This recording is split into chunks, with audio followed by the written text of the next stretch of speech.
May kanya-kanya tayong pangarap oras na pumasok tayo sa relasyon. Mga pangarap na pwedeng magpatibay lalo na ng pagsasama o maging dahilan ng pagbagsak nito. Ikaw kabarangay, ano nga ba ang pangarap ninyo ng karelasyon mo? Dear Papa Dudut, magandang araw po sa inyong lahat. Ako nga pala si PJ, 31 years old. Gusto ko lamang pong i-share ang kwento ko na nangyari may 1 taon nang nakakalipas. Iikot ang kwento ko sa relasyon naming dalawa ni Wilbert. Kaedad ko lang din, halos 10 years na rin kaming magkarelasyon. Pareho naman kaming legal sa side ng pamilya namin, kaya nakadagdag yon sa kagustuhan naming maging forever na ang relasyon naming dalawa. Hindi naman nagkaroon ng komplikadong problema ang relasyon namin. Naging peaceful ang pagsasama namin dahil magkaugali kami at hindi kami ma-issue na mga tao. Nagsama na rin kaming dalawa sa isang bahay para makatipid kami at para mas makilala pa ang isa't isa. Mas tumibay nga ang relasyon namin mula noong nagpasya kaming magsamang dalawa. Mas minahal namin ang isa't isa at hindi ko inakalang posible palang pangarapin mong makasama ang isang tao hanggang sa ibang buhay. Ganon ko kamahal si Wilbert at alam kong ganon din naman siya sa akin. Tulad ng ibang magkarelasyon ay nangarap din kaming maging maayos ang buhay namin. Ninais naming maging stable sa buhay para sa future ng pagiging pamilya namin. Napag-uusapan namin yon madalas kaya marami na kaming naplano bago pa kami umabot sa punto na nagbalak na kaming bumili ng bahay at lupa. Kahit nga hindi naman ganoon kalaki ang sahod namin ay nagtiwala kami sa isa't isa na mabibili namin ang pangarap naming bahay tulad ng iba. Na-inspire kami sa mga group sa Facebook kung saan ay nakapagpatayo na ang karamihan ng bahay. Doon din kami nakakakuha ng paraan at tips para madali kaming makapag-ipon para sa pangarap naming bahay. Inipon naming lahat ng nakita namin at halos mapuno na ng screenshots mula sa Facebook ang aming mga cellphone. Natuwa lang din ako na dedicated at ganado rin si Wilbert para sa pagbili ng bahay.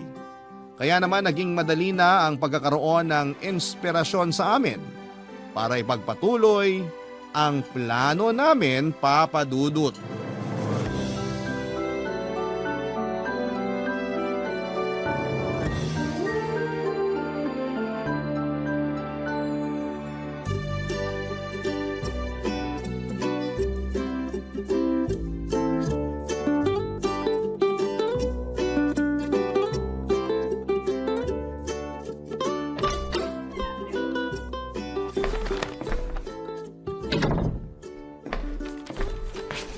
Wilbert! Oh, bakit ngayon ka lang umuwi ha? Di ka man lang nag-update. Mamaya ka na magbunga nga. Pero pag ikaw kahit mahal na araw, pwede. Shhh! Mamaya na sabi eh. May binili ako. Gumastos ka na naman. Di ba usapan natin magtitipid na tayo para sa dream house natin? Kaya nga ako gumastos para sa dream house natin. Ha? Ay, hindi kasi muna hintayin yung sasabihin ko bago magbunga nga eh. Sorry, na-stress lang ako nung sinabi mong may binili ka. Bumili ako ng arinola. Ayaw mo na ba sa banyo natin? Ha? Bakit kailangan mong bumili ng arinola? Di naman yan kasama sa budget kasi pwede naman tayong umihi sa banyo, di ba? Hindi naman natin iihian yung arinola. Huwag mong sabihin balak mo diyang kumain. Hindi tayo mayaman. Pero sobra naman na kung sa arinola pa tayo hihigop ng sabaw. Lalagyan natin to ng ipon natin para sa dream house natin. Parang mas kampante ako maglagay ng pera sa alkansya o sa bangko. Kasi yung arinola, ihi ang iniipon dyan, di ba? Pakicorrect na lang ako kung mali. Ihi naman talaga. Akala ko hindi mo alam. Pero sabi ng matatanda, swerte kapag naglalagay ng pera sa arinola. Mas mabilis ang pag-iipon. Kung ano-anong pamahiin ang nalalaman mo, PJ. Ano sa susunod? Yung rice cooker dapat lagyan na ng medyas para bumango yung paa. Ito naman, ayaw kong seryosohin. Paano ko ba naman kasi seseryosohin yung sinasabi mo? Naturuan ako nung bata pa ako na iniihian ng arinola. Yun lang ang purpose niya sa buhay. Wala ba kayong pamahiin sa inyo tungkol sa arinola? Ganito ba ang sagot ko kung meron? Kasi nga sa probinsya namin, uso ang paglalagay ng pera sa arinola. Kaya nga sa mga sari-sari store pansinin mo, laging arinola ang lalagyan. Lalo na kapag barya. Mas matunog, mas maingay ang swerte. Nakakita na ako ng mga tindahan na may pulang maliit na arinola na nilalagyan ng pera.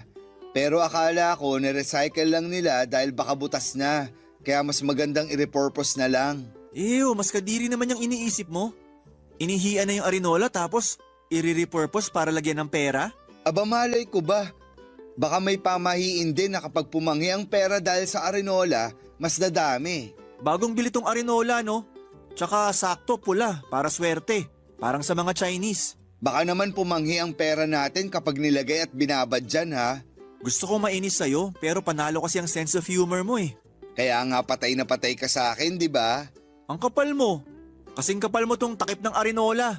Basta di yan mapanghi, okay lang na ikumpara mo ako dyan. Oh, basta. Mag-iipon na tayo. At dito natin ilalagay lahat sa arinola na to. Malaki tong binili ko, hindi kagaya ng mga nasa store.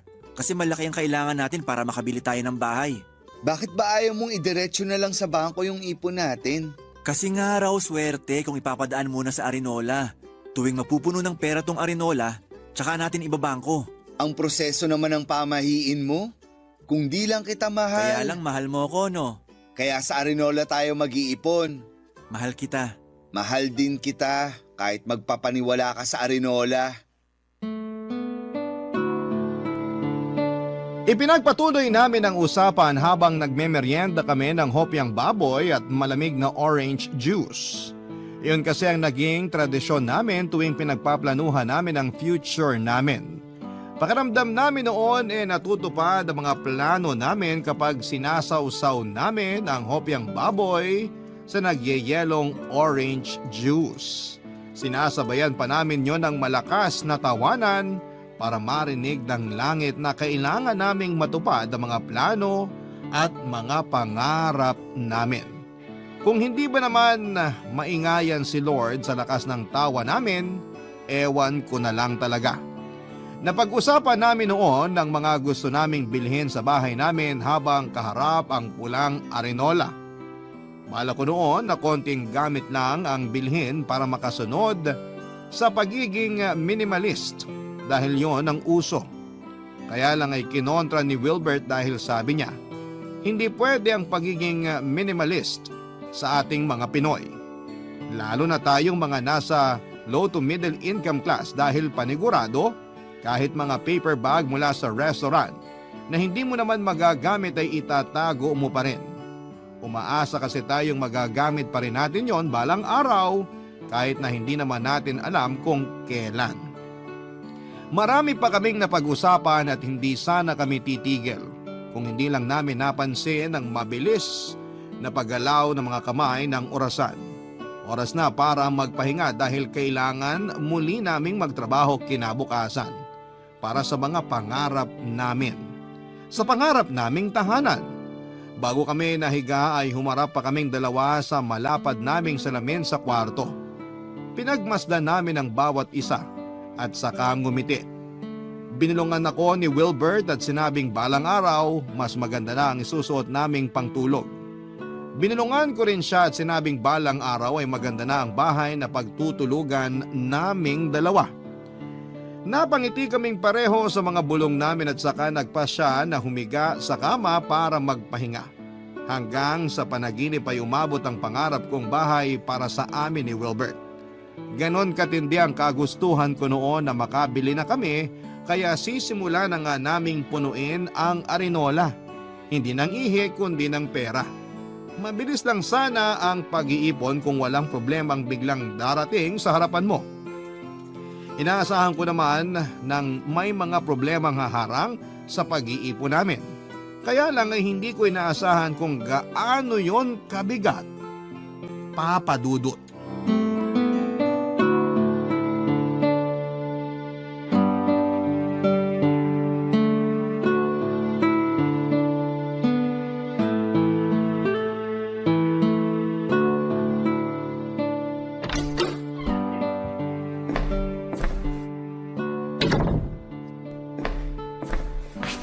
PJ, Oh, bakit ngayon ka lang? Di ka malang nag-update. mamaya ka na magbunga nga. Pero kapag ikaw, kahit mahal na araw, pwede. Seryoso ako. Ano bang nangyari? Kailangan ba natin ng hopyang baboy at orange juice sa usapang to? Ni tubig nga hindi ko mainom. Sabihin mo sa akin lahat. Napaskam ko yung pera ng opisina. Paanong... Hindi ko alam ang gagawin ko. Teka, paano ba nakalusot ang scam na yan sa'yo? Hindi ko rin alam. Ikaw pa naman may trust issues lagi sa mga binibili online man o hindi. Paano nangyaring na scam ka? Hindi ko talaga alam. Ang bilis lang ng pangyayari. Basta, ang bilis. Hindi ko inaasahan. Ipaliwanag mo kaya sa akin para maintindihan ko. May kinausap kasi akong supplier ng computer parts. Tapos namurahan ako dun sa offer niya. Hindi ko na pinag-isipan kung mapagkakatiwalaan ko ba kasi ang dami niyang sinend na proof na marami na siyang nabenta. Umuo ako agad. Nagmadali akong bilhin yun kasi kailangan na sa office eh. Saka gusto ko na magpa-impress kay boss. Magpa-impress? Kasi gusto ko ma-promote agad. Kapag nakakuha ako ng magandang deal sa computer parts na kailangan ko, sigurado na ang promotion sa akin. Ay, at anong nangyari? Napatalo ko. Hindi na ba nagawa ng paraan para maibalik yung na-scam? Hindi ko muna na-report kay boss kasi natakot na ako eh. Alam kong palpak na. Sinubukan ko namang ayusin ng ako lang. Tinawagan ko yung bangko pero wala na ring nagawa. After nyan, sinabi mo na sa boss mo. Hindi pa. Wilbert, sabihin mo na. Sasabihin ko lang sa kanya kapag may pangbabahid na ako. Malaking halaga ang kailangan ko. Saan ka nyan kukuha? Sa Arinola. Wilbert, PJ, intindihin mo naman ako. gusto kitang intindihin. Pero hindi magiging sapat yung nailagay natin sa Arenola para sa ipangbabahid mo sa boss mo. Uutang ako. At saka meron naman tayong ibang naitabi sa bangko, di ba? Di hamak na mas malaki kesa dun sa laman ng Arinola natin. Oo, pero... Ibabalik ko rin, pangako. Suportahan mo na lang muna ako. Kasi kung hindi ko maibabalik yung pera, matatanggal ako sa trabaho. Pag natanggal ako sa trabaho, paano yung hulog sa Arinola? Paano yung pangarap nating bahay? So babalik tayo sa simula. Sorry kung ganun ang mangyayari. Kukunin ko lang sa kwarto yung Arenola. Bumili ka ng hopyang baboy at magtitimpla ako ng orange juice. Pag-uusapan natin yung susunod na gagawin. Nakabili na ako ng hopyang baboy kanina pa. Nasa loob ng bag ko. Alam kong kakailanganin natin yun ngayon. Magtimpla ka ng orange juice. Kukunin ko lang yung Arenola. Mabigat ang loob kong kinuha ang pulang Arinola sa ilalim na parte ng cabinet namin. Niyakap ko pa yon bago balikan si Wilbert sa sala. Nakapagtimpla na siya ng malamig na orange juice at nailabas na rin sa kanyang bag ang hopyang baboy. Inalok na niya sa akin ang mga yon bago kami nagsimulang pag-usapan ang susunod na plano. Nawala ng tamis ang orange juice sa akin. Hindi ko na-enjoy ang hopyang baboy tulad ng dati. Napakabigat ng nangyari kay Wilbert na kinailangan naming umatras sa pangarap naming bahay. Nasaid ang ipon namin sa Arinola pati na rin ang nasa mga bangko namin. Naiyak na lamang ako noon pero wala na akong magawa pa kundi ang tulungan at suportahan siya. Naisip ko na makakapag-ipon pa rin naman ulit kami. Kaya lang ay sumiksik sa utak ko kung kailan namin mababawi yung nawala sa akin. Aaminin kong may hinanakit ako kay Wilbert dahil sa mga nangyari. Pero noong napansin kong nanlulumo na siya dahil sa lungkot na nakita niya sa mukha ko, pinilit kong patatagin ang sarili ko. Inisip kong isa lamang itong pagsubok para sa aming dalawa at paniguradong meron pang mas malaking biyaya ang maibabalik sa akin kapalit ng nawala. Yun na lamang ang pinanghawakan ko para kahit papaano ay tumamis na ang orange juice at sumarap ng muli ang hopyang kinakain ko. Nakatulong naman ang pagiging positibo namin noon. Ang huling plano namin bago maubos ang hopyang baboy at orange juice ay magtulungan pa rin kaming dalawa kahit na anong mangyari. Sa mga panahong 80% lang ang kayang ibigay ng partner ko, subukan mong punan ang 20% para mabuo ang 100% kailangan ninyo para makausad sa problema ninyo sa relasyon ninyo. Yon, Papa Dudut, ang naging dulo ng plano namin. Nakagaan yon kahit papaano sa amin at pinagdasal ko na lamang din na mapuno muli ang pulang arinola na pinanghahawakan kong makapagdadala ng swerte sa buhay at sa mga pangarap namin. Kaming dalawa, hawak kamay at walang iwanan kahit na anuman ang maging problema. Barangay Love Stories. Barangay Love Stories. Sa pagdaan ng mga araw ay unti-unti ay nakapaglagay na kaming muli sa pulang arinola. Hindi ko pa rin siyempre matanggal noon sa isipan ko ang nawalang pera noon. Malaki ang ginawa naming pagtitipid para makahabol sa nawala sa amin. Hindi na kami nakapag-date sa labas tulad ng dati. Nakakailang painit kami sa mga ulam na nabibili namin sa karinderya na binabaon na rin namin sa aming mga trabaho.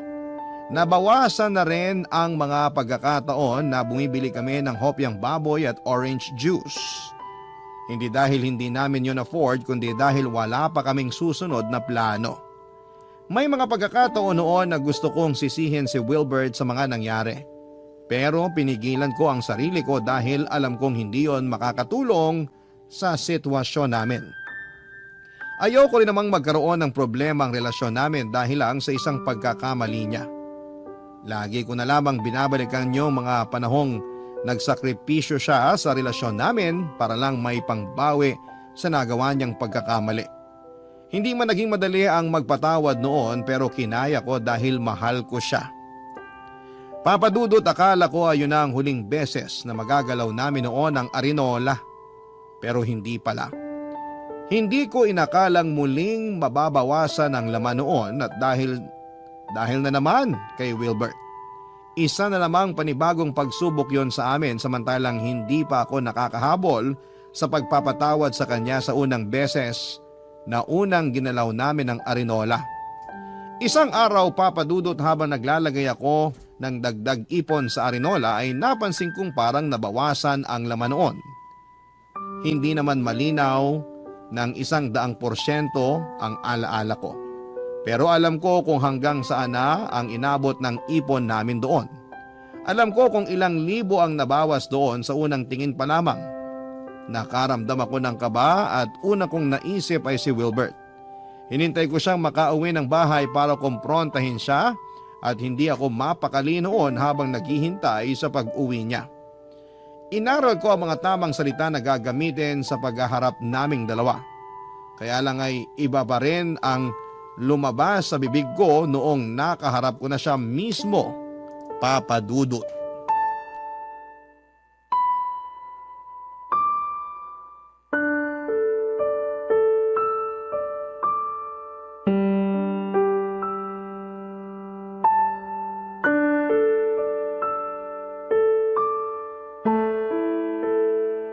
Usap tayo, Wilbert. Urgent ba yan? Pwedeng maligo muna? Nanlagkit ako sa traffic kanina eh. Mabilis lang to. Kung saglit lang naman pala yan, hayaan mo muna ako makaligo para tuloy-tuloy na tayo sa pag-uusap. Ay, oo nga pala, may gusto akong panoorin. Umupo ka na. Kailangan na natin mag-usap. May nangyari ba? Bakit ang seryoso mo? May nangyari? Ikaw nga dapat ang unang makakasagot niyan. Huwag mo naman akong daanin sa mga ganyang tanong. Alam mong mahina ako sa ganyan. Diretsahin mo na lang ako. Anong nangyari sa arinola? Nasa ilalim ng cabinet. Hindi yan ang sagot na kailangan ko. Ano bang sagot ang gusto mo? Eh hindi nga malinaw ang tanong mo. Wilbert, alam mo kung anong pinupunto ko rito. Alam mo kung anong isasagot sa tanong ko. Eh sa hindi nga, anong gusto mong gawin ko? Saan mo dinala ang ibang pera sa arinola? Ha? Ngayong diretsahan ng tanong hindi ka bigla makasagot? Hindi ko alam. Wilbert! Kumuha ako ng konti. Ilang libo yung konti? 10,000. At kailan mo balak sabihin sa akin na kumuha ka ron nang walang paalam sa akin? Ibabalik ko rin naman. Hindi kaso kung ibabalik o hindi. Kumuha ka nang walang paalam. Pera ko rin naman yun. At pera ko rin yun. Hindi ko ginamit sa mali ang perang kinuha ko ron. Ginamit ko para sa pagpapa-ospital ni Bunso. Nakiusap si nanay sa akin para tumulong ako kasi walang-wala rin sila. At bakit hindi mo sinabi sa akin ang sitwasyon ng kapatid mo? Bakit ngayon ka lang ito nalaman? Ayaw na sana kitang abalahin. Kasi alam ko namang problemado ka pa mula dun sa kinuha ko last time. Ayun na nga eh. Alam mo namang problemado pa rin ako ron. Tapos dinagdagan mo pa uli ngayon. Emergency naman tong nangyari kaya ako ginalaw yung ipon natin. Buhay na ng kapatid ko ang nakasalalay dun. Mas importante yun kaysa sa pangarap mong bahay. Naiintindihan kong importante ang buhay ng kapatid mo. Pero sana man lang sinabi mo sa akin. Partner mo ako. Kailangan ko ring malaman. Lalo na't pera natin ang ginamit mo para sa kapatid mo. Eh di sorry. Kung napipilitan ka lang sa sorry na yan, bawiin mo na lang. Nagsorry ako kasi gusto ko na lang matapos tong usapan na to. So napilitan ka nga. Bahala ka na nga dyan. Saka mo na lang ako kausapin kapag naiintindihan mo na ako. Huwag mong asahan na mangyayari yan anytime soon. Hindi talaga kami nagkaayos kagad ni Wilbert Papadudut. Nagpataasan kami ng pride at siya rin naman ang naunang nagpakumbaba dahil alam niyang may mali siya. Nakipag-usap siya sa akin para maresolbahan namin ang problema dahil nasa iisang bahay lamang kami at hindi namin pwedeng maiwasan ang isa't isa. Nakipag-cooperate naman siya at ganon din ako dahil gusto ko na ring magkaayos kami. Pero kinailangan ko munang ipaintindi sa kanya ang ginawa niya. Nagpatuloy naman ang pagpapakumbaba niya at na-appreciate ko yon. Nagsorry ako sa kanya at pinag-usapan kung paano kami makakabawi. Hindi rin kasi biro ang kinuha niyang pera dahil nga nagsisimula pa lamang kaming muli sa pag-iipon. Inamin ko sa kanyang masama ang loob ko at humingi muli siya ng sorry. Nakokonsensya raw siya dahil kailangan naman daw talaga magpaalam siya sa akin. Kaya lang ay emergency daw kasi yon at natakot siya na baka hindi ako pumayag. Nasaktan naman ako sa sinabi niya dahil parang wala siyang tiwala na gusto kong tumulong sa pamilya niya. Hindi ko na lamang pinalaki pa ang issue para makapag-move forward na kami sa buhay. Nangako si Wilbert na babayaran niya ang kinuha niyang pera na ginamit niya sa pagpapaospital sa kapatid niya. Pinangako rin niya na mas malaki na ang ilalagay niya kumpara sa akin, lalo na at may nauna na rin siyang kinuha mula sa ipon namin. Nalungkot ako dahil malaki ang sinakripisyo ko sa araw-araw at nagtitiis akong hindi bumili ng mga gusto ko para lamang makapag-ipon kami.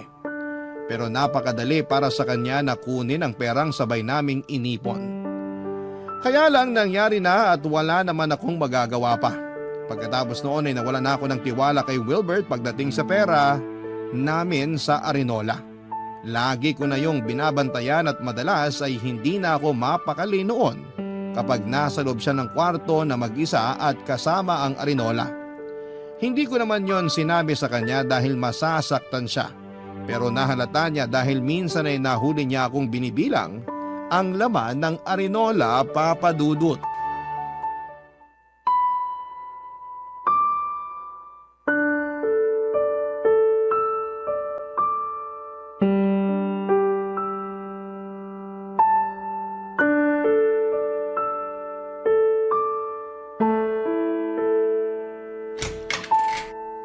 Chinat kita sa Facebook para bumaba ka na ng kwarto. Kakain na tayo. Sorry. May ginagawa lang ako. Bakit nakalabas ang Arinola? May listahan ka pa dyan. Teka, binibilang mo ba yung laman? Hindi naman. Naghulog din kasi ako kahapon eh. Chinek ko ulit ngayon. Ang ganda ng pagkakacheck mo ha. Nakalista lahat kung ilan ang tigi 1,000, 500 at 100 piso. Kulang na lang pati serial number ng pera nakalista na rin. Binibilang ko lang naman. Ano bang masama? Bakit ba pakiramdam ko binibilang mo yan dahil di mo na ako pinagkakatiwalaan? Ano bang pinagsasabi mo riyan? Ramdam ko namang wala ka ng tiwala sa akin pagdating dyan sa Arinola . Ikaw lang ang nag-iisip niyan. Ah, talaga ba? Guni-guni ko lang ba yung pagbabantay mo sa akin lagi rito sa kwarto? Hindi mo ako magawang iwang mag-isa rito kasi natatakot ka na baka galawin ko yung laman ng Arinola, di ba? Alam mo, Ilang beses kang nagmamadaling puntahan ako rito sa kwarto kapag nauuna akong pumanik dito. Panay ang sulyap mo sa cabinet na akala mo laging kinakailangang bantayan niyang Arinola. siguro tama ka nga. Oo, ganyan nga. Mabuti at umamin ka rin. Masisisi mo ba kung gano'n na ako mag-isip ngayon?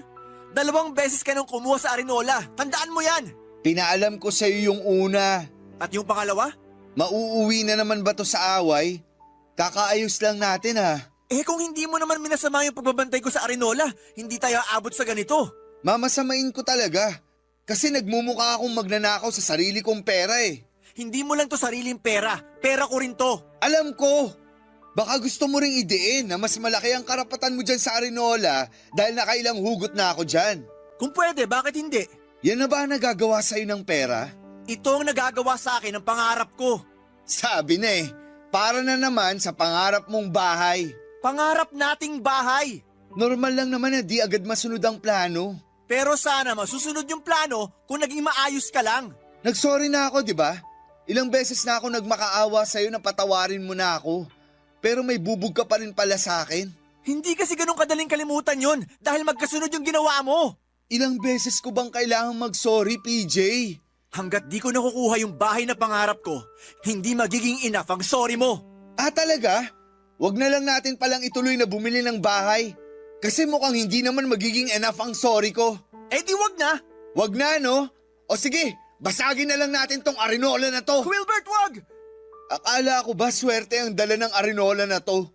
Bakit puro kamalasan ang inaabot ng relasyon natin dahil dito? Wag mong isisi sa Arinola ang palpak na desisyon mo.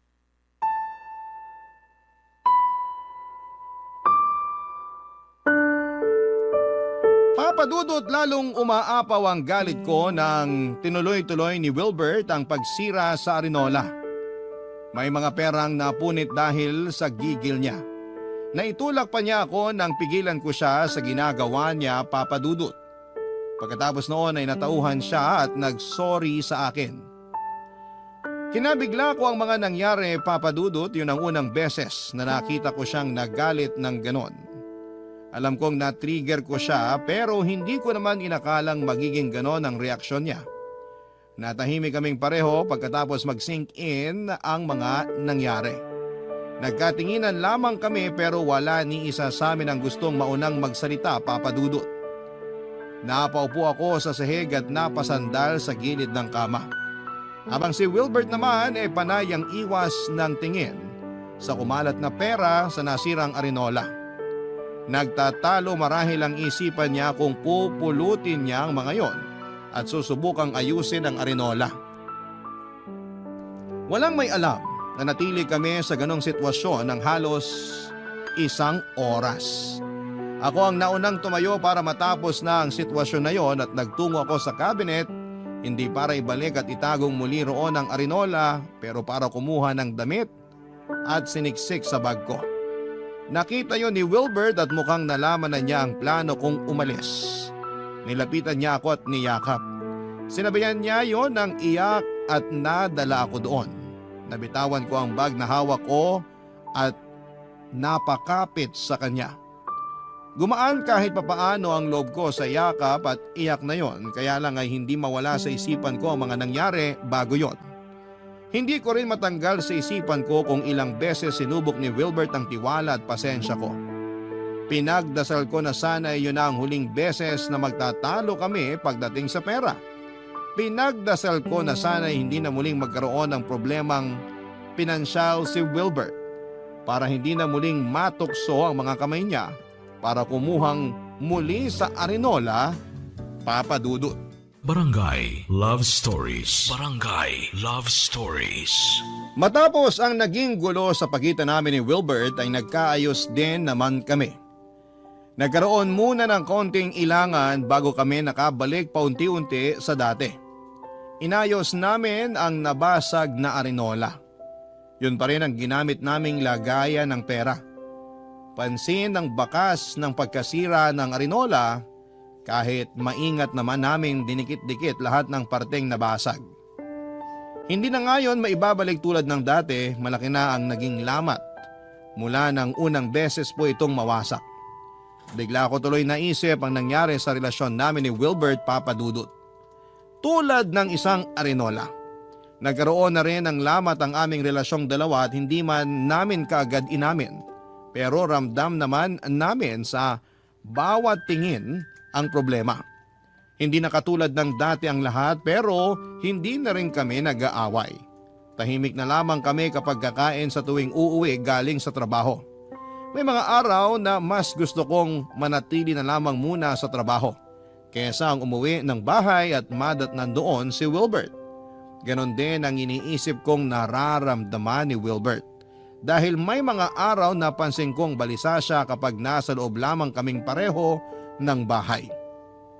Pagdating naman sa aming pag-iipon ay napansin kong hindi na masyadong naglalagay ng pera si Wilbert.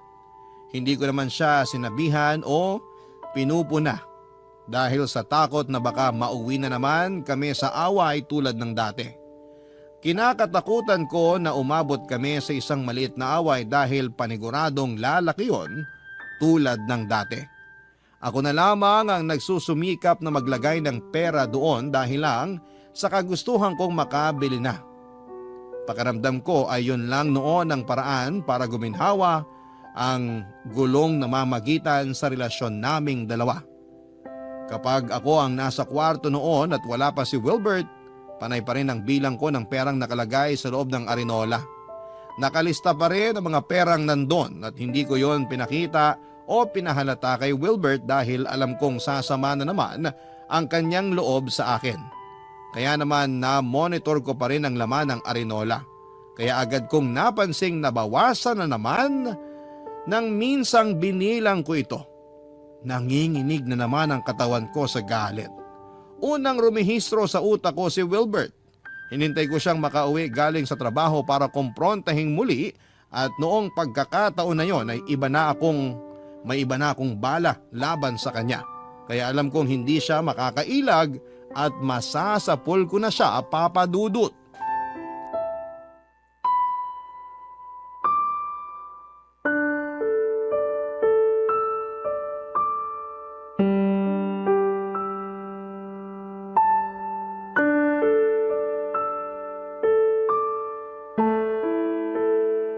Amoy alak ka. Nagkayayaan lang kasama mga katrabaho. Kahit nakainom ka, kaya mo bang makipag-usap sa akin? Nakikipag-usap naman ako sa'yo ngayon. Maayos pa naman ako. Sa bagay, mas maganda makipag-usap sa lasing. Kasi paniguradong hindi raw magsisinungaling. May problema na naman ba, PJ? Siguro. Diretsahin mo ko. Alam mong ayoko ng ganyan. Okay.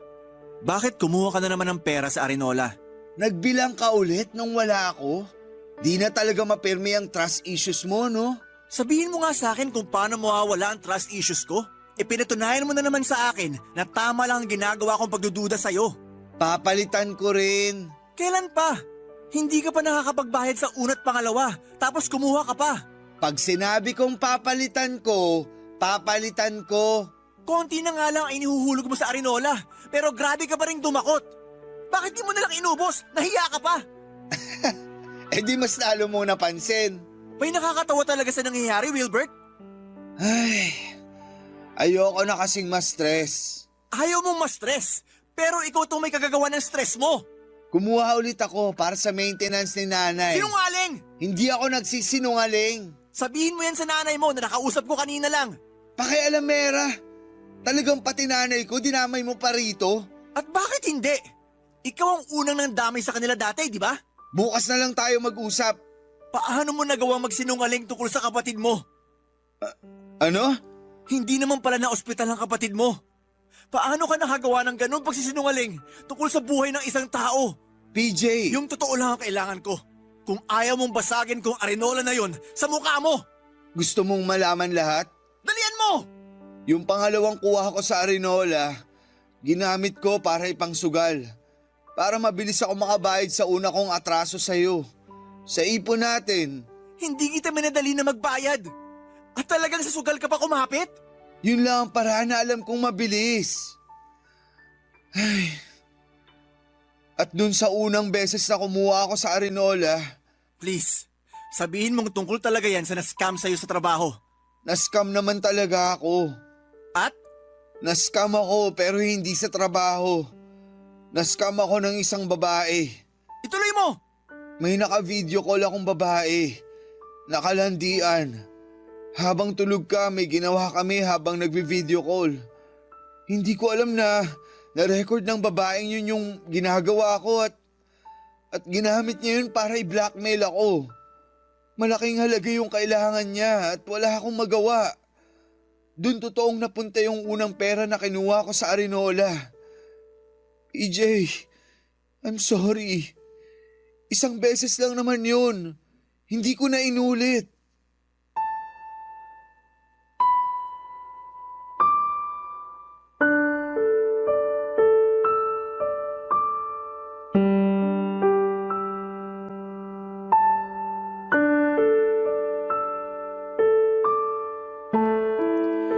Papadudot, hindi ako makapaniwala sa sinabi ni Wilbert.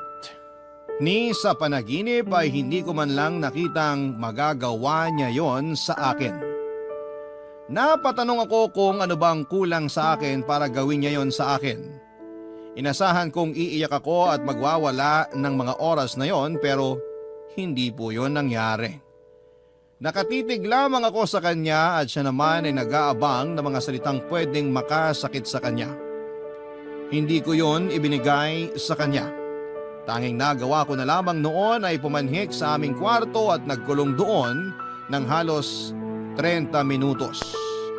Hindi ako sinundan ni Wilbert, alam kong nasa sala lamang siya noon at inaabangan ang susunod na gagawin ko. Maski ako ay hindi ko alam ang susunod na gagawin ko. Nabigla ako masyado at hindi ko napaghandaan ang magiging reaksyon ko. Basta nasa loob lamang ako ng kwarto at nakaupo sa sahig. Makalipas ang ilang saglit ay nagpasya na akong tumayo, papadudot. Tinungo ko ang kabinet at saka kinuha sa ilalim noon ang arinola. Nanginginig ang mga kamay ko habang hawak ang arinola na yon. Ang arinolang inakala ko makapagbibigay ng swerte sa amin. Pero kabaliktaran ang naidulot sa relasyon namin ni Wilbert. Doon ako nakaramdam ng bigat ng dibdib, papadudot. Nagmadali akong lumabas ng kwarto para balikan sa sala si Wilbert. Nadatnang ko si Wilbert na nakaupo sa sofa at may hinandang hopyang baboy at malamig na orange juice. Pilit ang ngiti niya na may halong kaba. Samantalang ako ay hindi ko magawang pikein kahit ang masamang tingin ko sa kanya. Nagalangan siyang simulan ang usapan kaya naman ako na ang lumapit at pinatong na ang arinola sa harapan naming dalawa. Nakita ko ang bigat sa mukha niya ng pagmasdan ng arinola. Nakatingin lamang ako sa kanya habang kinakalma ang sarili ko. Nang handa na ako ay kinausap ko na siya sa mga susunod naming plano. Hindi katulad ng dati, ang mga planong yon ay hindi maitatawid ng maayos ng hopyang baboy at malamig na orange juice. Papadudot.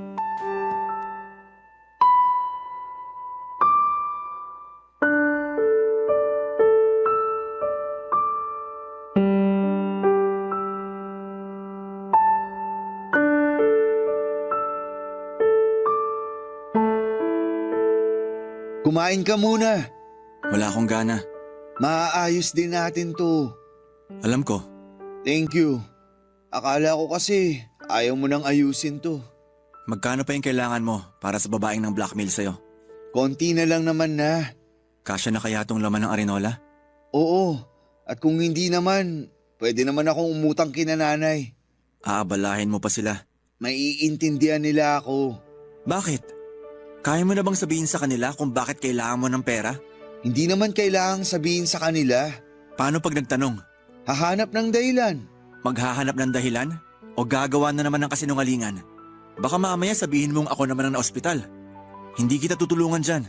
Hindi naman ganyan. Basta, ako nang bahala. Ikaw ang bahala, pero iba ang nagdudusa. Ayusin na lang natin to. Malulusutan din natin to. Hindi ko nga alam kung bakit kailangan kasama ako sa dapat lumusot sa problemang sinimulan mo. Alam ko galit ka pa sa akin at naiintindihan kita. Pero kailangan ko ng tulong mo. Yun naman lagi ang ginagawa ko, di ba? Simulan na natin kung paano to ayusin. Kung ano man yung kulang, huwag ka nang mag-alala. Ako na ang didiskarte. Kung hindi kinananay, doon na lang sa mga katrabaho ko. Mapapahiraman nila ako. Okay? Huwag kang mag-alala. Hindi na ako uutang sa'yo. Huli na tong paggalaw ko sa ipon natin. Dapat naman. Makakabawi rin ako sa'yo. Maghahanap ako ng isa pang trabaho para mapabilis yung pagbayad ko ng utang sa'yo. Saka para makahabol na tayo sa ipon para sa dream house natin. Aha. Excited na ako makalipat tayo sa dream house natin.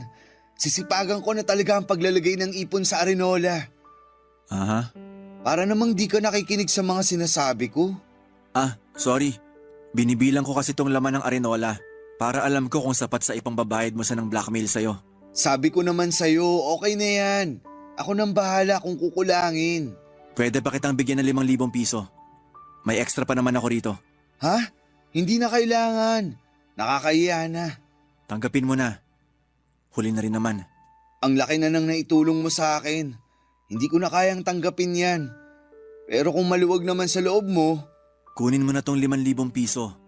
Pagkatapos nun, kunin mo na rin lahat ng gamit mo rito sa bahay at umalis ka na. ha? Malakas naman ang pagkakasabi ko, no? Sigurado naman akong narinig mo. Akala ko ba ayusin natin to? Tama naman. Tinulungan kitang ayusin ang sitwasyon mo. Binigay ko na sa'yo lahat ng laman ng Arenola. May 5,000 pa akong ibibigay. Ang ibig kong sabihin yung tungkol sa relasyon natin. Iniisip mo pa talaga na may relasyon pa tayo? Matapos kong malaman lahat ng ginawa mo? Pero aayusin natin, di ba? Wala nang ibang kailangang ayusin. Gusto ko na lang umalis ka na rito sa bahay para makapagsimula na ako sa buhay ko. Paano yung dream house natin? Hindi ka naman talaga kasama sa pangarap na yon. Ako lang ang totoong nangarap sa bahay na yon. Kasi kung kasali ang puso mo ron, sana hindi ka gumawa ng dahilan para mabura ang pangarap na yon. Inabot ko na ang 5,000 kay Wilbert at binilinan siyang umalis na rin ng araw na yon. Hindi niya yon tinanggap kaya naman nilapag ko na lamang sa lamesa. Inulit ko ang mga sinabi ko baka lang sakaling hindi na proseso ng utak niya lahat ng mga nangyari. Hindi siya nakapagsalita at nakatingin lamang siya sa 5,000 pisong pinatong ko sa mesa. Nagpa siya akong umalis muna ng bahay, Papa Dudut. Bago ako lumabas ng bahay ay inulit ko ang pagpapaalis ko sa kanya. Sinabi kong babalik ako ng bahay oras na makaalis na siya. Hindi pa rin niya ako inimik. Nanatili lamang siyang nakaupo at tila nagtatalo ang isipan at puso niya sa gagawin. Hindi ko alam kung saan ako pupunta noon hanggang sa dinala ako ng mga paa ko papunta sa simbahan.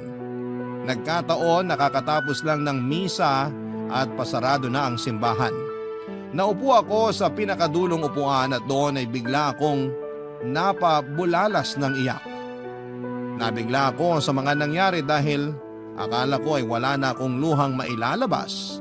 Pero doon lang nag-sink in sa akin lahat ng sakit na idinulot ni Wilbert sa akin.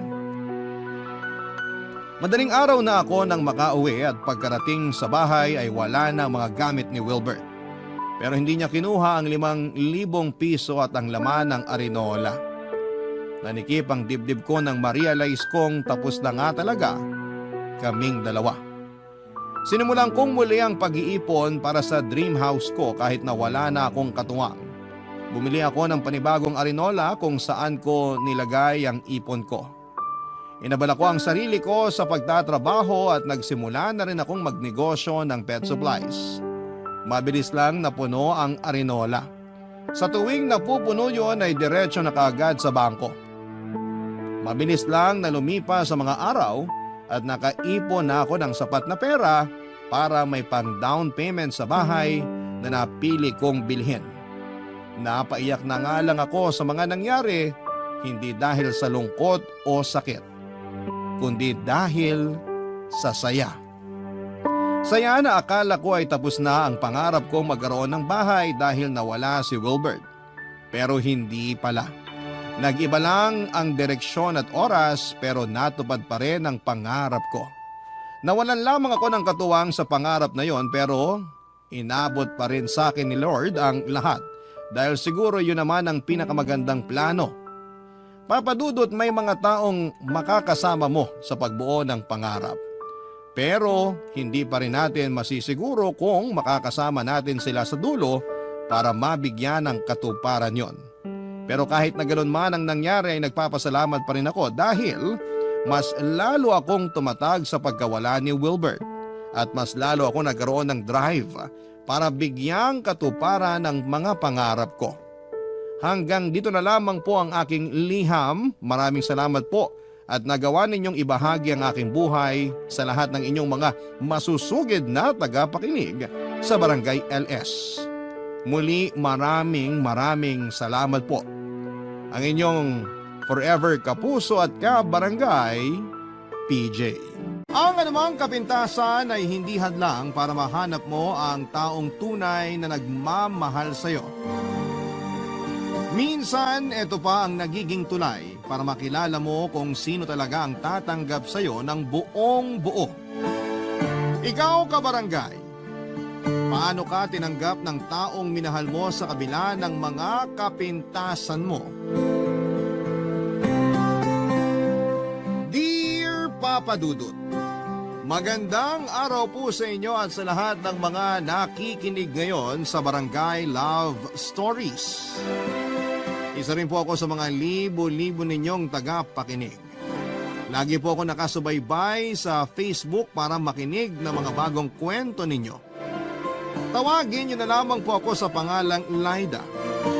32 years old sa ngayon at ang kwento ko naman ay nagsimula noong sa mas bati pa ako nakatira. 2 taon rin po ang nakakalipas. Papa Dudut, madalas ko pong idaw ng sarili ko lalo na tuwing hindi ko naiiwasang ikumpara ang itsura ko sa iba. May kapayatan po kasi akong babae at hindi na nakikita ang kaliwang mata ko dahil sa glaucoma. Pero pagdating sa height ay papasa ako sa height requirement sa mga beauty pageant. Hanggang 3rd year high school lamang po ang natapos ko dahil maaga akong namulat sa pagtatrabaho. Pa-extra lamang noon sa kung ano-anong trabaho ang tatay ko. Ang nanay ko naman ay sugaron at halos wala na ring pakialam sa aming magkakapatid. Mula nang umalis ako sa bahay ay nagkahiwa-hiwalay na rin kami ng 2 ko pang kapatid. Yung huling balita ko ay naghanap na rin sila ng trabaho dahil hindi na sila kayang buhayin ng mga magulang namin. Ipinagkasundo naman ako ng tatay ko sa kumpare nitong itago na lang natin sa pangalang Isidro. Tutol po ako sa pagsasama naming dalawa dahil parang tatay ko na rin siya. Pero wala naman akong magawa lalo na para sa tatay ko ay yun na lamang ang silbi ko. Malaki kasi ang naitulong ni Isidro noong magipit ang pamilya namin. 58 anyos na si Isidro at nagtatrabaho siya bilang Kristo sa sabungan. Pero bukod doon ay nagkaalaga siya at nagkukondisyon ng mga manok na panabong sa kanya ibebenta ng mahal. Maselan po siya pagdating sa mga alaga niyang manok. Kaunting pagkakamali lang ay halos bugbugin na niya ako. Mula din nang magsama kaming dalawa ay hindi na niya ako pinayagang mamasukan bilang kasambahay dahil wala raw mag-aasikaso sa kanya. Lalong-lalo na sa mga alaga niya. Sa katunayan, Papa Dudut, ay impyernong maituturing ang naging buhay ko sa poder ni Isidro. Pero tiniis ko na lamang ang lahat. Iniisip ko kasi na wala rin namang ibang magkakagusto sa kagaya kong hindi na nga kagandahan, ay bulag pa ang kaliwang mata, Papa Dudut.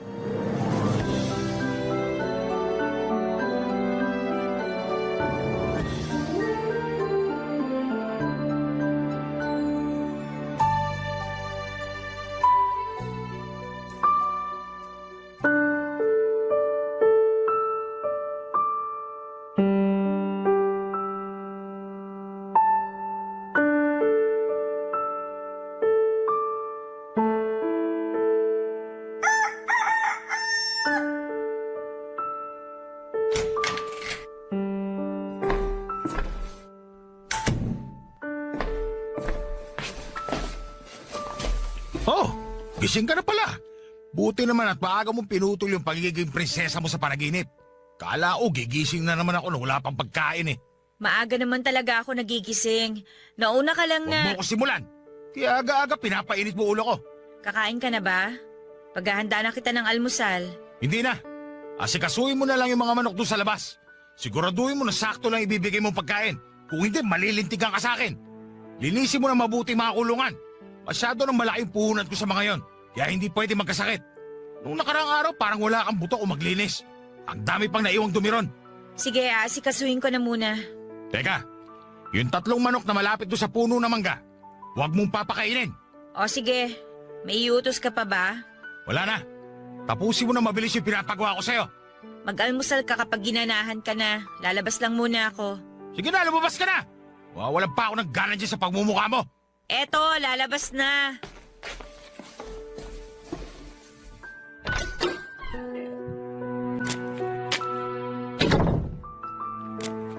Makapagsalita para namang napakagwapo niya. Konti na nga lang magiging kamukha na niya yung mga manok niya rito eh. Uy, Laida! Rene, ikaw pala. Napadaan ka. Sus, tinatanong pa ba yan? Inagahan ko nga pagdaan ko rito para umaliwalas naman yung araw mo. Ang aga mo nga eh. Humihilik pa sa higaan yung mga sisingilin mo ah. Baka mamaya masigawan ka pa pag bigla ka na lang nangatok. Sinadya ko talaga to para wala silang taka sa akin. Yung tipong pagmulat pa lang ng mga mata nila, may pogi nang naniningil. Loko ka talaga. Kinatatawa lang kita. Ganda ng sikat ng araw, tapos ang dilim-dilim niyang mukha mo.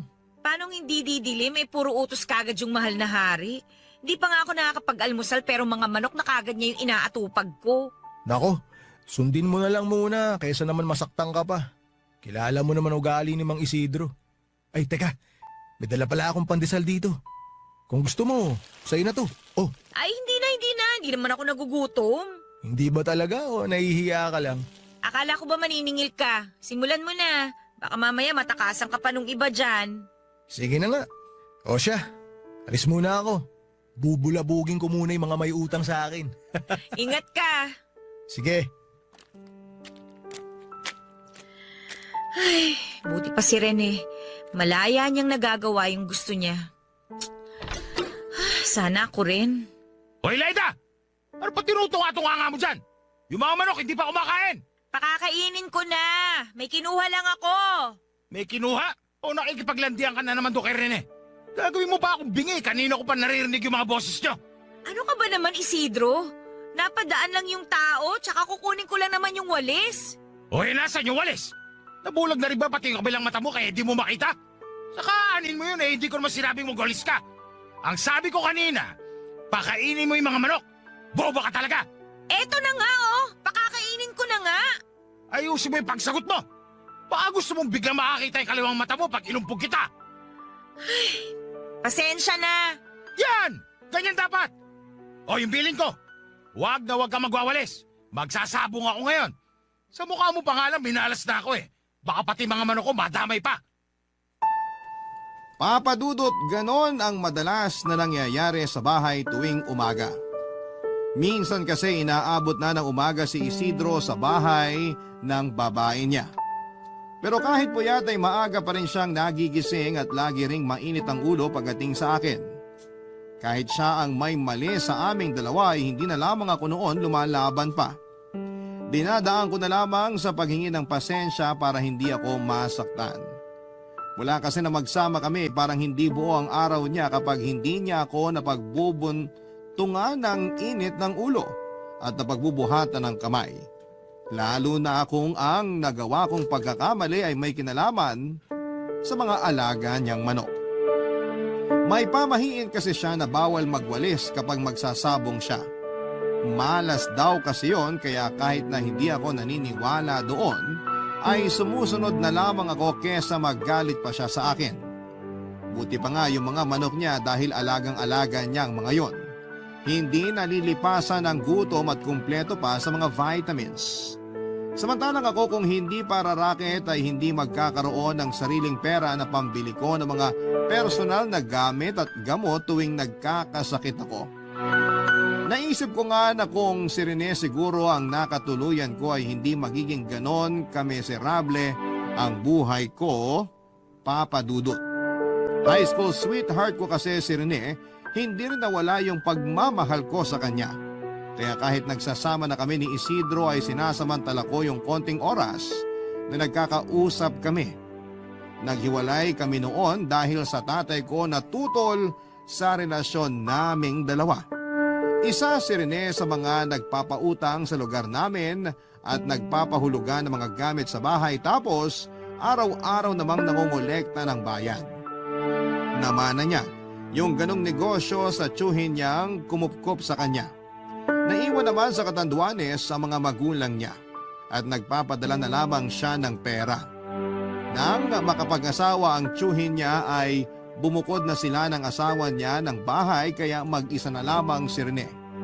Ibinigay na rin kasi sa kanya ng tiyuhin niya yung bahay na yon. Dahil gusto ko rin kumita ng sariling pera, ay sinasamantala ko ang pagkakataon para makapagtinda ng atsara na ako mismo ang gumagawa kapag wala si Isidro. Mahilig din kasi akong magtanim-tanim kaya napapakinabangan ko ang bunga ng mga papaya ko. Madalas ay wala si Isidro lalo na tuwing may sabong. Ginagamit ko naman ang perang naipon ko mula sa mga sukli pag pinapamalengke niya ako. Natuwa naman ako kasi marami na rin akong naging suki sa pagtitinda. Iniisip ko noon na kapag nakaipon ako ng malaking pera, ay magagawa ko ring lumayo kay Isidro, Papa Dudut.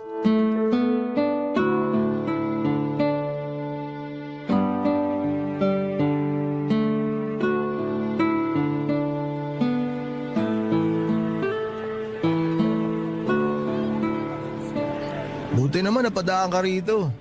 Bibili kasi ulit ako na atsara mo eh. Talaga? Uy, o nga pala, baka gusto mo rin ng chicharon. Nagdagdag kasi ako ng paninda para madagdagan yung kikitain ko. Nakakapagod din kaya maglibot dito sa barangay natin. Sige, bigyan mo ako ng 5 chicharon tapos 2 atsara.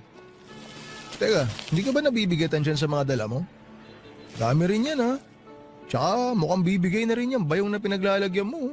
Kala mo lang yun. Matibay tong bayong ko, no? Tsaka walang mabigat kapag negosyo yung pinag-uusapan. Pero teka, kabibili mo lang ng 3 garapon ng atsara nung isang araw ah. Inuulam mo ba yun? Grabe naman to. Parang ayaw mo na ako pagbentahan ah. Hindi naman sa ganon. Nagtataka lang ako kasi 3 na nga yung binili mo nung isang araw tapos nung isang linggo lang may 5 ka pang in-order. Huwag mo sabihing binibenta mo rin yun tapos sinutubuan mo ha? Uy, hindi no. Pinatitikim ko rin kasi sa mga kakilala ko yung atsara mo. Nagustuhan nila kaya binigyan ko silang lahat. Yung bibiliin ko sa'yo ngayon para sa akin na talaga. Oo na nga lang. Oh, ito. Ayos din tong packaging ng atsara mo, no? Buti hindi babasaging garapon yung ginamit mo. Pag kasi nabitawan mo yung bayong nadala mo, nako, wala ka ng pakikinabangan. Naisip ko na rin yan kaya plastic na garapon ang ginagamit ko. May nakukuhaan din kasi ako ng mure. Buti naman kung ganun. Nga pala, hanggang anong oras ka pa ba magtitinda? Tindi ng init, oh. Oo nga mainit ngayon. Pero uuwi na rin naman ako maya-maya. Kailangan ko kasi makabalik kagad sa bahay. Mahirap na. Ay, susubukan ko lang na ibenta pa tong mga chicharon. Kapag may natira, di ihahabilin ko na muna sa bahay ng kaibigan ko para hindi makita ni Isidro. Ibang klase rin talaga si Mang Isidro, eh. Hindi siguro masarap ulam ng nanay niya nung ipinagbubuntis pa lang siya. Parang pinaglihi sa sama ng loob, eh. Sira! Pero ewan ko ba? Parang nasa lahi na nila yung ganun. Kita mo naman yung mga kapitbahay namin na kamag-anak niya, di ba? Walang pakialam kahit binubugbog na ako sa harapan nila. Tama nga lang daw sa akin yun eh. Ay, hindi ko rin naman maintindihan kung bakit nagtitiis ka pa sa kanya. Kung tutuusin, pwede mo na siyang layasan kahit anong oras mo gusto. Hindi naman kayo kasal. Hindi pwede.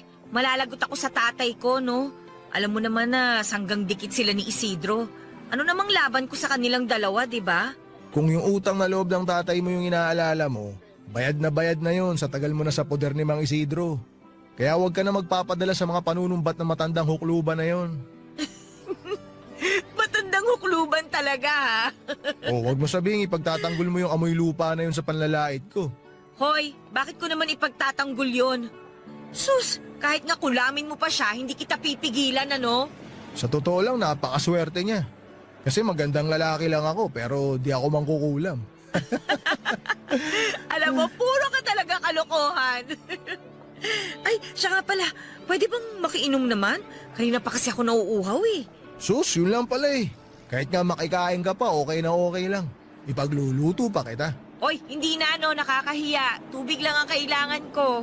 Okay, sige. Pero alam mo, pwede mo rin naman akong kailanganin kung gusto mo. Ah! Joke lang. Tara, pasok ka na sa loob. Papadudot pagpasok ko sa bahay ni Rene ay hindi ko inaasahan noon yung makikita ko sa kusina niya. Nakita ko roon ang mahigit 10 garapon ng atsara na mukhang naipon na sa kakabili niya sa akin. Nalungkot ako dahil iniisip ko na kinakaawaan niya lamang ako kaya siya bumibili ng mga paninda ko.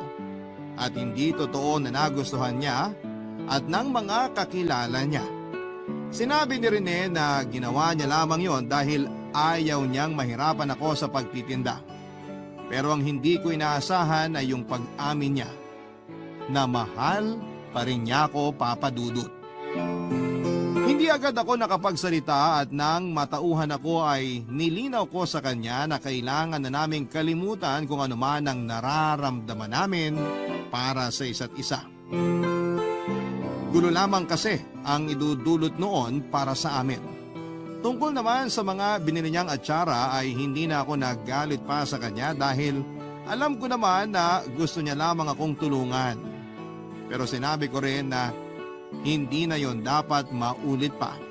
At kailangan ko na rin siyang iwasan para sa ikakatahimik ng buhay naming dalawa. Pero hindi ako tumigil sa pagtitinda pero iniwasan ko na noon ang mapadaan sa bahay ni Rene para wala nang dahilan na mag-usap pa kami. Sa katagalan kahit na anong iwas ang gawin ko noon ay pilit pa rin talaga kaming pinaglalapit ng tadhana sa isa't isa. May pagkakataon kasi na inabutan ako ng ulam sa pagtitinda malapit sa bahay niya. Hindi na ako tumanggi nang alokin niya ako na sumilong muna. Dahil doon ay nagkaroon din kami ng pagkakataon para muling makapag-usap, Papa Dudut. Hindi namin binuksan ang usapan tungkol sa nararamdaman namin sa isa't isa pero nag-alok siya ng tulong sa akin. Para daw hindi na ako noon mahirapan sa pagtitinda ay siya na mismo ang mag-aalok ng ginagawa kong atsara sa mga taga roon sa amin. Sa ganong paraan ay hindi ko na kailangang mawala ng matagal sa bahay at hindi na rin ako masyadong mapapagod sa paglalakad. Sa madaling salita ay parang naging mag-partner kami ni Rene sa negosyo. Ang akala ko noon ay magiging maayos ang lahat dahil maganda naman ang resulta ng pagtutulungan naming dalawa. Pero nagkamali ako, Papa Dudut, dahil mukhang iba ang nangyari pagkatapos ng lahat ng yon. Barangay Love Stories. Barangay Love Stories. Papa Dudut, may isang gabi na nakaranas muli ako ng pambubugbog ni Isidro.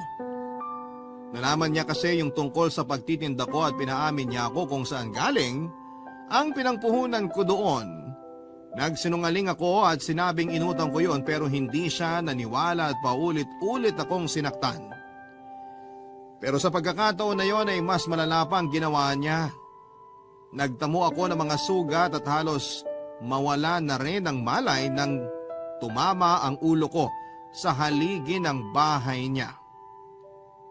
Dahil hindi ko na nakayanan pa ang ginagawa ni Isidro sa akin ay pansamantala akong umalis sa bahay niya at nakituloy sa bahay ng kaibigan ko. Nakarating naman kay Rene ang nangyari kaya pinuntahan niya ako at inalok ng tulong. Nung una, Papa Dudut ay nagalangan akong tanggapin ang alok niya na kumuha ng paupahan at titirhan ko. Pwede naman daw ako sa bahay niya pero alam niya na madali akong matutunton doon ni Isidro. Sigurado rin na hindi siya titigilan ni Isidro kapag nalaman itong tinutulungan niya ako. Kaya naman pinag-isipan ko talaga yon ng mabuti. Nakibalita na lamang muna ako sa kaibigan ko at doon ko nalaman na hinahana pa rin ako ni Isidro. Yun din ang naging dahilan kaya nabuo ang desisyon ko na pumayag na sa alok ni Rene. Pero kung kailan handa na ako ay saka naman dumating ang panibago na namang problema, Papa Dudut.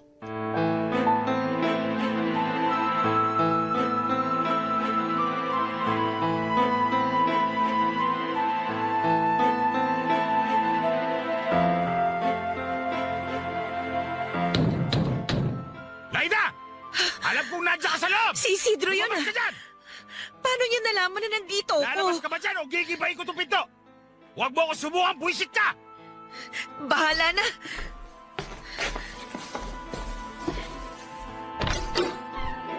Bakit ang tagal mo akong pagbuksan, ha? Isidro, huwag ka namang mag-iskandalo dito. Nakakahiya sa mga kapitbahay ng kaibigan ko. Wala akong pakialam. Buwisit kang babae ka. Dito ka ba talaga nagtago, ha?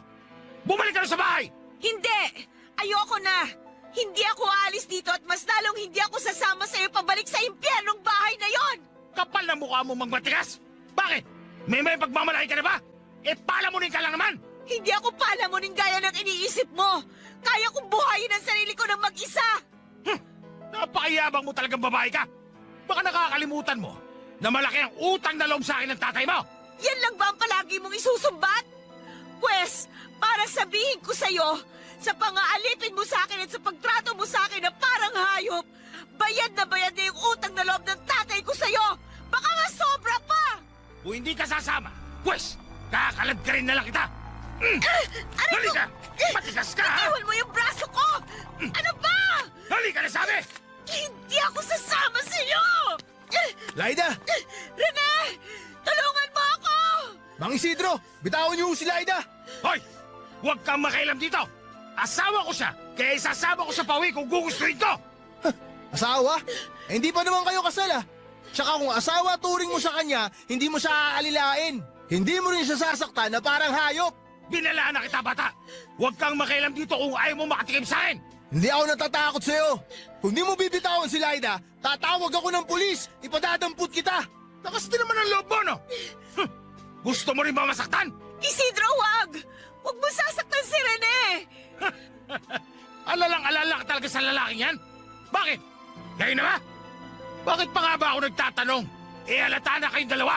Hayaan mo na ako, Isidro. Parang awa mo na.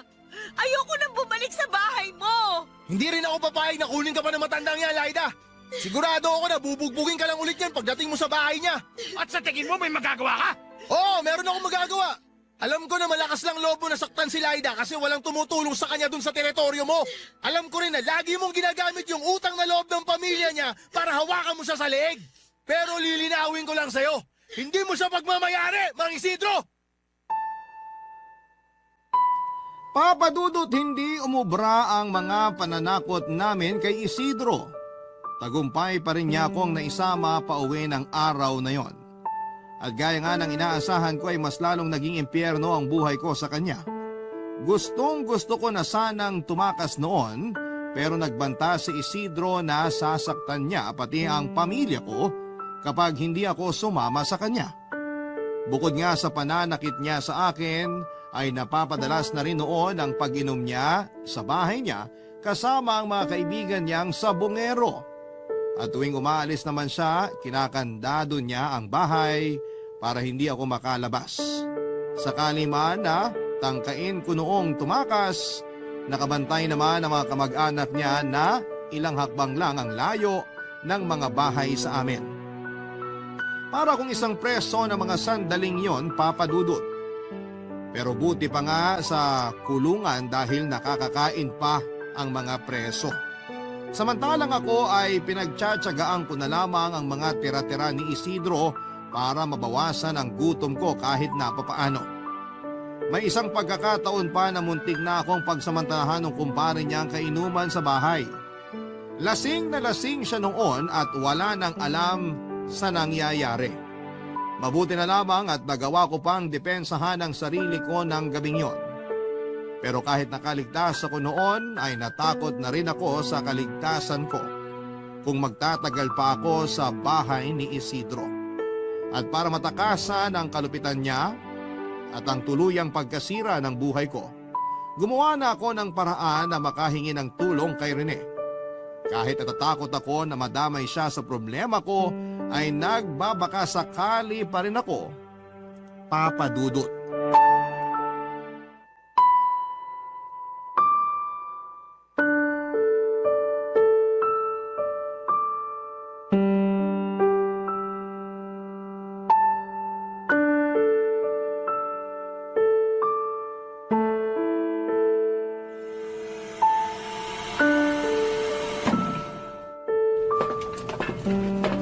Rene, sigurado ka ba na hindi na tayo masusundan ni Isidro? Hindi yan. Huwag ka na masyado mag-alala. Hindi niya na tayo mahahabol. Ang layo na nitong bus mula sa atin. At kung balak niya na sundan tayo, di naman niya alam kung saan tayo papunta. Pero paano kung guluhin naman niya yung tito mong naiwan dun sa lugar natin? Nako, wag na wag siya magkakamali sa tito ko. Di siya sasantuin nun. Sana nga hindi na lang siya manggulo. Ay, nag-aalala na nga rin ako para sa kaligtasan ng pamilya ko eh. Sigurado ko na sila yung unang-unang pupuntahan ni Isidro kapag nalaman niyang wala na ako sa bahay niya. Huwag ka na masyado mag-isip. Ibiniling ko na sila sa tito ko. Sinabi ko na kung pwede, bisitahin niya sila paminsan-minsan. Pero sigurado naman ako na walang masamang gagawin sa kanila si Isidro. Hanggang pagbabanta lang naman yun eh. Ewan ko ba? Masyado na talaga akong natakot sa kanya. Sa dami ng pasa at sugat na nakuha ko sa pambubugbog niya, mahirap na para sa akin nakalimutan yun. Sabihan mo lang ako kung gusto mo siyang kasuhan ha. Kayang-kaya kitang tulungan. Tsaka malakas ang laban mo. Tingnan mo nga oh. Sariwa pa yung mga sugat mo. Hindi na rin eh. Hindi na ako magkakaso. Gusto ko na lang talaga na makalayo sa kanya. Ay, gusto ko na ng tahimik na buhay. Hayaan mo. Sisikapin ko na maibigay yun sa'yo. Alam mo naman kung gaano kita kamahal, di ba? Hindi ko na tuloy alam kung paano ako makakabawi sa lahat ng naitulong mo sa akin. Tsaka malaki na rin yung gulo na binigay ko sa'yo. Anong bawi-bawi sinasabi mo dyan? Di mo kailangan bumawi. Yung kasama pa lang kita ngayon, okay na ako. Ay, kung alam mo lang kung gaano ko nakatagal gustong gawin to. Nung nakita ko pa lang kung paano ka sinasaktan ni Mang Isidro, sinabi ko na talaga sa sarili ko, pag nagkaroon ako ng pagkakataon, ilalayo kita sa lugar natin.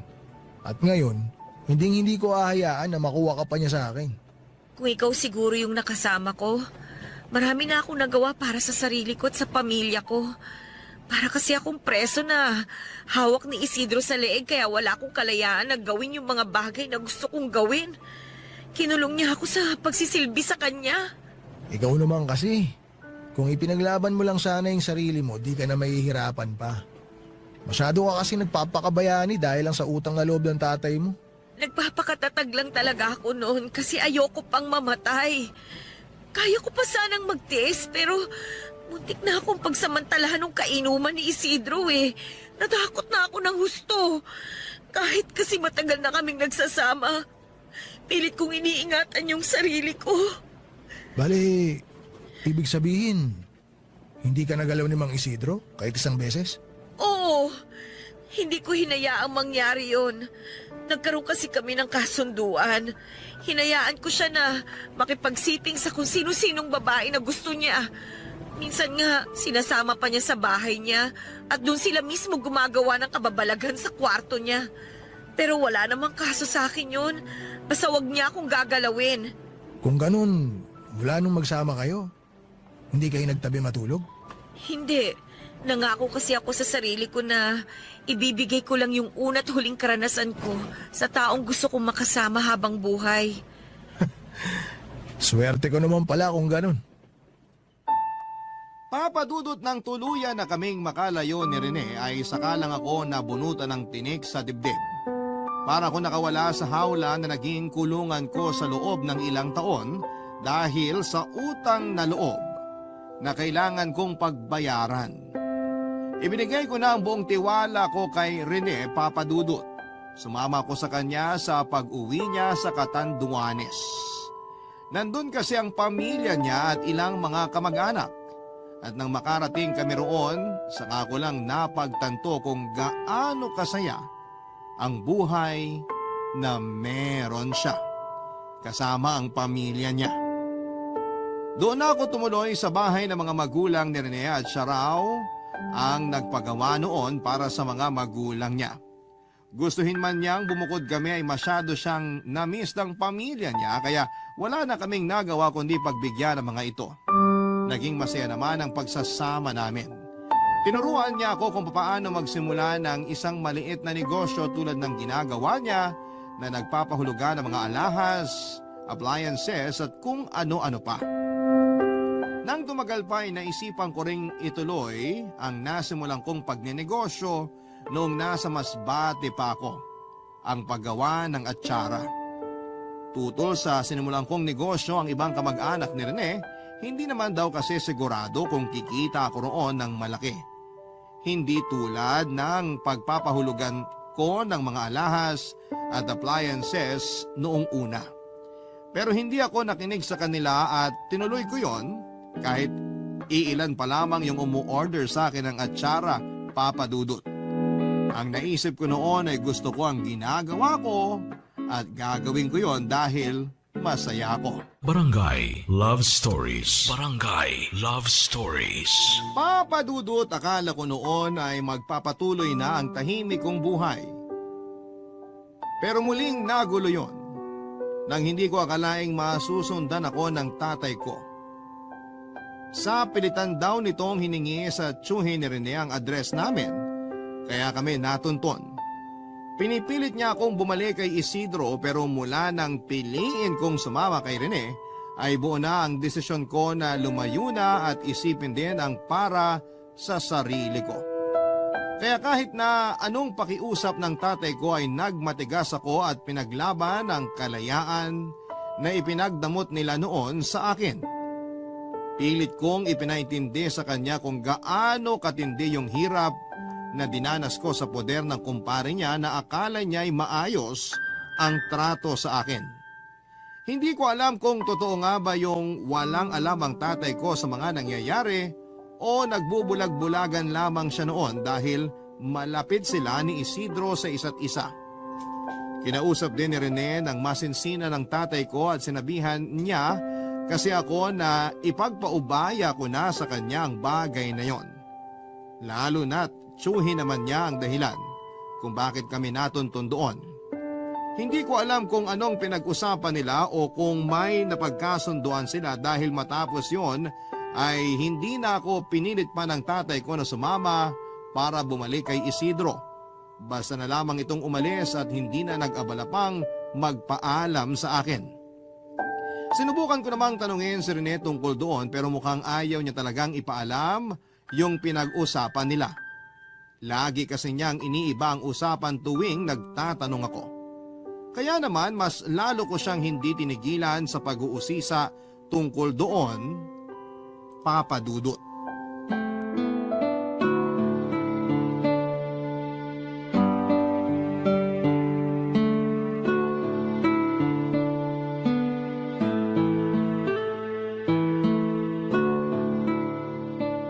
Mahal, ano ba talagang sinabi mo kay tatay kahapon? Bakit ganun mo na lang siya kabilis na papayag na hindi na ako isama pabalik sa Masbate? Kilala ko siya. Kung gaano katigas yung ulo niya, ganun din katigas ang puso niya. Hindi siya makikinig sa akin kahit na magmakaawa ako at lumuha pa ng dugo. Hayaan mo na yun. Sa amin na lang yun ang tatay mo, mahal. Basta ang mahalaga, okay ka na. Diba? O kumusta nga pala yung negosyo mo? Ay, ayun, matumal pa rin ang benta. Yung iba kasi hindi naman daw kumakain ng atsara. Hindi ko tuloy alam kung tama ba na sinimulan ko pa yun. Nagsisimula ka pa lang naman kasi, kaya normal lang yung ganyan. Papatok din yan pag tumagal-tagal. Lalo na kung marami nang nakatikim ng atsara mo. Hindi lang kasi talaga yun ang problema ko, mahal. Ay, hayaan na nga natin yun. Baka masyado lang talaga akong nagpapakasensitibo. Sa lalim ng buntong hininga mo po, pwede ba namang hayaan na lang natin yun? Tungkol kasi sa ibang kamag-anak mo. Bakit? May nasasabi ba silang di maganda sa'yo? Bali kasi, kinokontra nila yung pagninegosyo ko eh. Nauna raw kasi yung pinsan mo sa paggawa ng atsara. Nakigaya lang naman daw ako. Sus, hayaan mo sila. Ganyan talaga sa negosyo, hindi mawawala yung kompetensya. Sabihin mo, pasaharapan na lang kayo ng atsara. Ayos ba? Ikaw talaga? Kala ko pa naman napakaseryoso mo kanina. Sa'yo lang naman ako seryoso eh. Alam mo ikaw, ang baduy ng mga banat mo. Bakit? Ipagpapalit mo na ba ako sa iba kung baduy ako? O sino bang may sabi? Swerte ko kaya sa'yo. Ay, ikaw lang naman yung minalas sa akin eh. Oo, ayan ka na naman. Narinig ko kasi yung chismisa ng mga pinsan mo. Hindi ka man lang daw pumili ng maayos-ayos na babae. Nalaman ko rin na sinisiraan nila sa iba yung paninda ko. Sabi nila, hindi raw malinis yung pagkakagawa ko ng atsara. Kaya ayun, hindi na umulit yung mga bumibili sa akin. Tapos yung tiyahin mo naman, narinig ko yung sinabi ng nanay mo nung isang araw. Kala niya siguro hindi pa ako nakakauwi, kaya kampanting nagkwento. Anong sabi niya? Sabi niya, bayarang babae daw siguro ako at nahawahan kita ng sakit. Tapos nagpagamot ka kaya matagal kang nawala. Ano? Sinabi niya yon? Di ko lang sa pinautang, nagkasakit na ako. Yung tsahin ko talaga na yun, oh. Pero seryoso, hindi ka ba nagsisisi na binalikan mo ko? Kasi may pagkakataon ka pa naman na makakilala ng mas maayos na babae. Maayos ka naman ah. At hinding-hindi ako magsisisi na binawi kita kay Mang Isidro. Salamat talaga ha. Salamat kasi hindi mo ako sinukuan kahit na madalas kitang ipagtabuyan noon. Wala yun. Tsaka wag mo na lang pakinggan yung mga kamag-anak namin na maiitim ang budhi. Puro inggit lang naman sa katawan yung lumalabas sa bibig nila eh. Wala naman silang ambag sa buhay natin.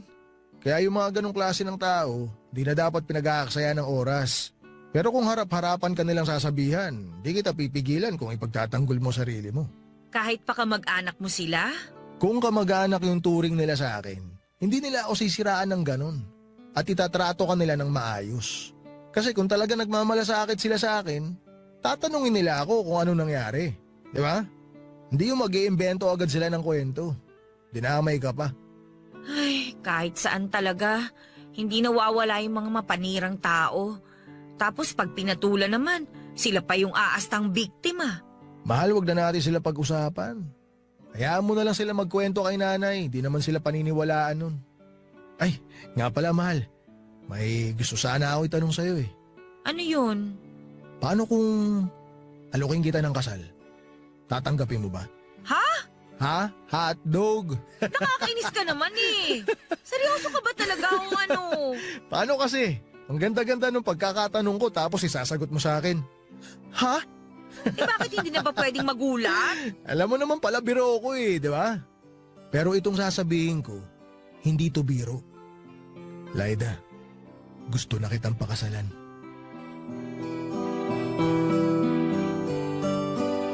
Papadudot na gulat man ako ay tinanggap ko pa rin ang alok na kasal ni Rene. Wala naman akong dahilan para tanggihan siya bukod sa pareho kami ng nararamdaman para sa isa't isa. Ay sigurado na talaga ako sa kanya. Ipinakita rin naman ng mga magulang niya yung buong suporta nila sa aming dalawa. Habang abala kami sa preparasyon sa kasal ay doon ko na rin po nalaman ang dahilan kung bakit hindi na ako pinilit ni tatay na sumama pabalik sa Masbate. Binigyan daw ni Rene ng pera ang tatay ko at hindi naman daw kalakihan yon, pero nagkaroon sila ng kasunduan na hinding-hindi sasabihin kay Isidro kung nasaan kami at hindi na ako pipilitin pang umuwi sa probinsya namin. Nagalit ako sa pagbibigay niya ng pera sa tatay ko pero hindi ko rin naman pinalaki pa yung issue. Lalo na tapos na rin naman yon. Naging maayos ang pagsasama namin ni Rene gaya ng inaasahan ko habang papalapit yung kasal namin. Walang araw na hindi niya pinaparamdam kung gaano ako kahalaga sa buhay niya. Pero nung isang linggo na lamang ang hinihintay bago ang kasal, nangyari naman ang isang trahedya na bumago sa takbo ng buhay namin, Papa Dudut. Naaksidente si Rene habang naniningil ng mga pautang niya.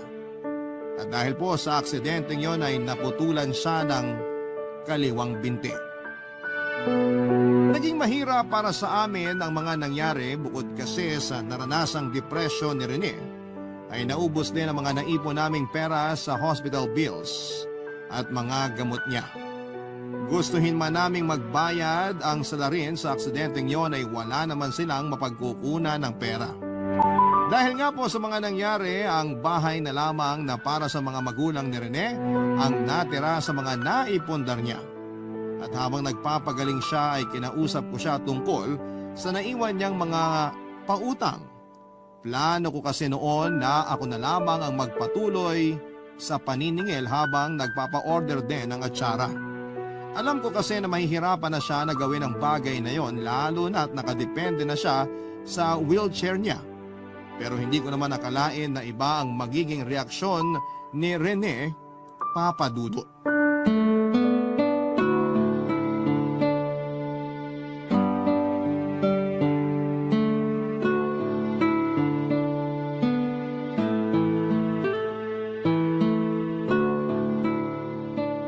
Ano ba yan niluluto mo? Tsaka bakit parang ang dami? Magbabaon kasi ako ng pagkain. Tapos dinamihan ko na rin para may ulam ka na mamayang tanghalian. May lakad ka pala? Saan naman punta mo? Pupuntahan ko yung mga nasa listahan ng pautang mo. Yun nga sana yung pagpapaalam ko sa'yo. Ay, di mo na kailangan gawin yun. Ako nang bahala dun. Arkilain ko na lang yung tricycle ng pinsan ko para may magamit ako. Mahal, wag na. Dagdag gastos lang yun pag umarkila ka pa. Nagtitipid nga tayo, di ba? Ako na lang ang maniningil. Pwede ko naman na... Ano ba tingin mo sa akin? Inutil? Kasi nakasakay ako dito sa wheelchair na to? Kaya ko pang maningil. Hindi naman sa ganon, mahal. Bakit ba ganyan ang iniisip mo? Ayoko lang naman na mahirapan ka. Ikaw na nga gumagawa ng lahat ng mabibigat na gawain dito sa bahay. Pati ba naman yung simpleng paniningil, ipapasa ko pa sa'yo? Hindi naman problema sa akin yun eh. Isasabay ko lang naman yung sa pagpapa-order ko ng atsara.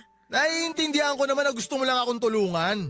Pero sana, hayaan mo pa rin ako na makatulong sa'yo kahit sa simpleng paraan lang. Kasi sa ginagawa mo ngayon, pinaparamdam mo sa akin na wala na akong silbi. Wala naman akong intensyong iparamdam yan sa'yo. Gusto ko lang naman na bumilis yung paggaling mo. Gusto kong patunayan na hindi lang ako nandito tuwing masaya tayo at pag maayos yung buhay natin. Sanay ako sa hirap, alam mo yan. Hindi mo kasi naiintindihan kung ano yung nararamdaman ko. Manhid ba yung tingin mo sa akin? Hindi mo ba naisip na ako yung kauna-unahang makakaunawa sa kalagayan mo ngayon? Kasi buong buhay ko, iniisip ko na wala na akong silbi. Dinagdagan pa ng kaliwang mata ko na bulag na.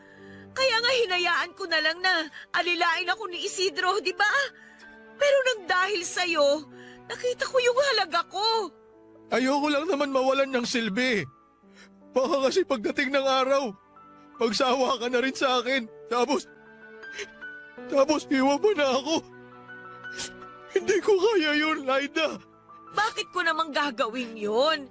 Magiging asawa na kita. Alam mo naman kung gaano kita kamahal, di ba?